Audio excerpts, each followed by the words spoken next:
Anti-carries in MOBAs typically have the same game plan no matter what, and that is to make the life of one enemy in particular as miserable as possible. The fun in picking an anti-carry isn't necessarily in enjoying their playstyle, but rather making sure the enemy doesn't get to play the game by making their lives a living hell. This kind of character archetype is designed with disruptive capabilities like point and click CC, or the ability to induce some sort of debuff that makes them incredibly annoying to play against. But when deciding an anti-carry, devs have to make sure that the hero isn't too oppressive with too few drawbacks, otherwise they'll take over the match and the meta. And that's why I think MOOOOOO and Krill is a perfect example of how to make a frustrating anti-carry without making them too obnoxious to play against. Now don't get me wrong, I hate facing a good MOOOOOO and Krill because they'll know how to use their abilities to completely ruin my game, but they're balanced in a way that only Deadlock can make them. Now before I get into any of that, remember that Deadlock is still in alpha and the specifics of their kit are subject to change. Now let's get into their design. MOOOOOO and Krill's appearance is the much beloved little guy riding big guy dynamic, so despite being two individuals,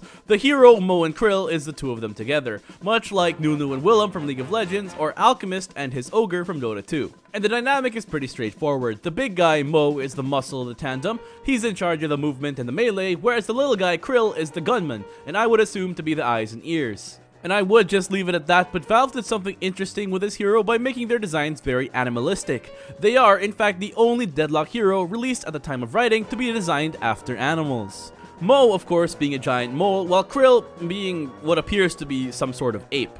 And this becomes more interesting when you factor in the physiology of these animals. Apes are of course highly intelligent, so it makes sense that Krill is the brains, and he gets to hold the gun because at least he has opposable thumbs. And Mo being a mole also makes sense because one of their abilities is to burrow underground, but it's also a common myth that moles are blind, when in reality, they're really just sensitive to sunlight and have so much extra skin on their faces that they sometimes cover their eyes unknowingly, much like how Mo is doing it with his hat. Now going even further, Mo is actually based on a specific kind of mole, the Grant's Golden Mole, named for their lightly colored and silky looking fur, which is ironic when you consider that Mo's name, Maurice, actually means dark skinned. But an interesting thing about these golden moles is that one of their nicknames is Dune Shark, and that's because they don't just tunnel through the ground, they swim through it. And this idea really comes through when you look at Mo's animation for diving underground, where his form mimics that of a professional diver, and his sliding animation where he looks more like a penguin swimming through water.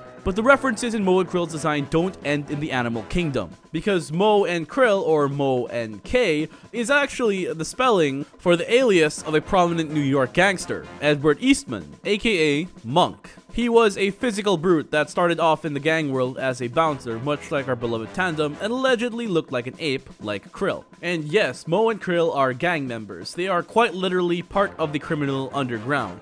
They're members of a gang called the Tunnel Rats, a group that facilitates illicit trade through the use of an exclusive network of underground tunnels. And in real life, Monk and his gang kinda did the same thing. Now, moving on to his kit, this is where Mo and Krill's status as an anti-carry really shines. His gun is probably the easiest gun to use in the game for securing souls. It combines the fast fire rate of an auto weapon with the spread of a shotgun and is only held back by its low bullet velocity. But the duo is designed around playing close range, so the low velocity shouldn't be too much of an issue if you're positioning correctly. His first ability is his Scorn. He instantly damages enemies around him, healing himself based on damage dealt.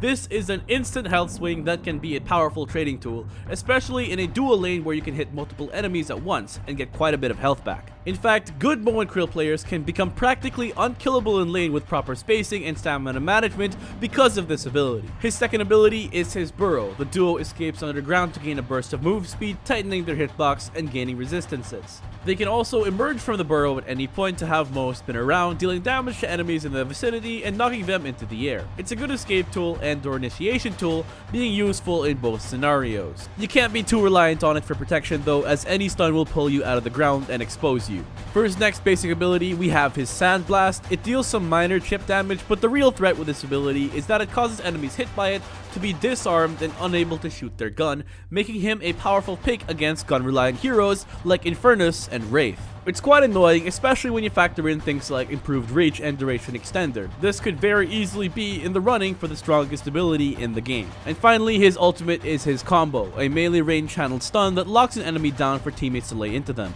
Should an enemy die during the combo, Mo and Krill get a permanent health buff to last them the rest of the game.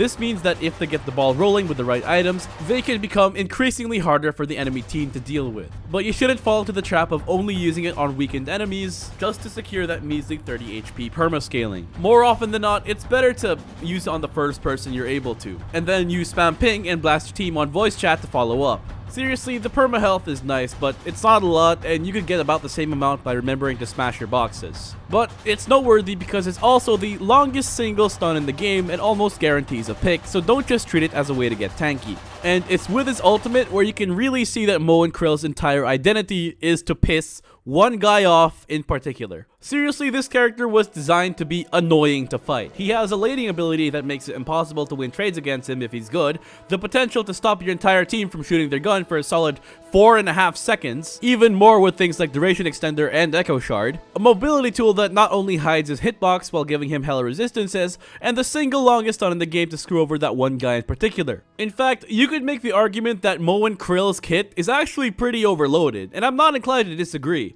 His Q damages, heals, and at max rank applies a debuff that increases damage taken from the duo.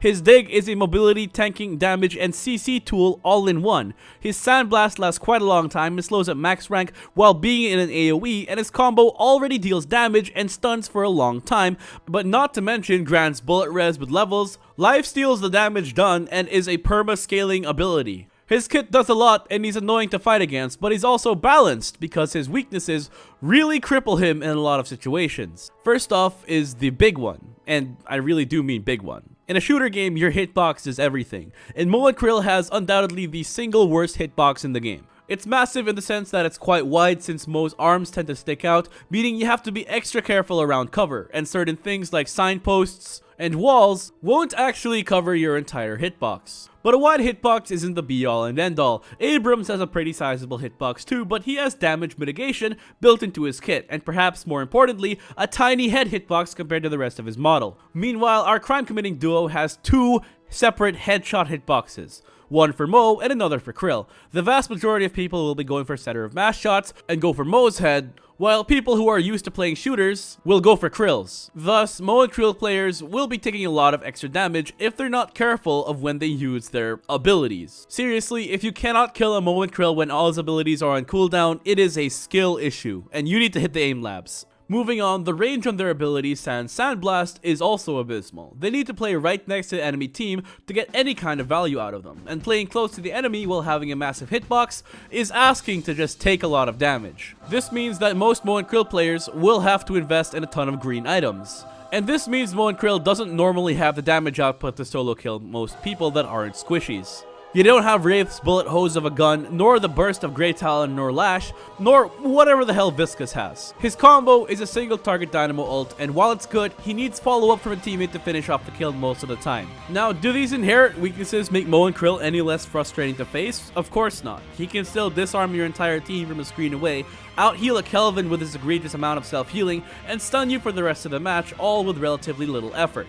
And if you've wanted to punch a hole in your monitor, that's just his design doing his work. But if you don't have the mental of a 12-year-old and somehow manage to stay untilted after facing this guy, you'll realize that this hero isn't overpowered at all and is perfectly balanced in his design. It's as if Valve remembered to use the word "but" when designing each and every one of his abilities. Their score and deals damage and heals while having a short cooldown, but its range is abysmal, so you have to play up close. Their burrow gives them the resistances and move speed while also hiding their ginormous hitbox at the cost of not being able to shoot their gun. Sandblast has great range and a powerful effect in disarming the enemy's gun, but the cooldown is incredibly long for a basic ability. And finally, their ultimate stuns an enemy for a long time, but because it's a channeled ability, Mo and Krill are effectively stunned themselves. And that's why I think Mo and Krill is a really well-designed anti-carry.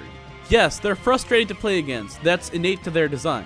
But if you know what you're doing and understand their weaknesses, they should never feel unfair to play against. And that's it for the video. If you like what you saw, leave a like, comment, and subscribe for more content. That's all for now, and ace out.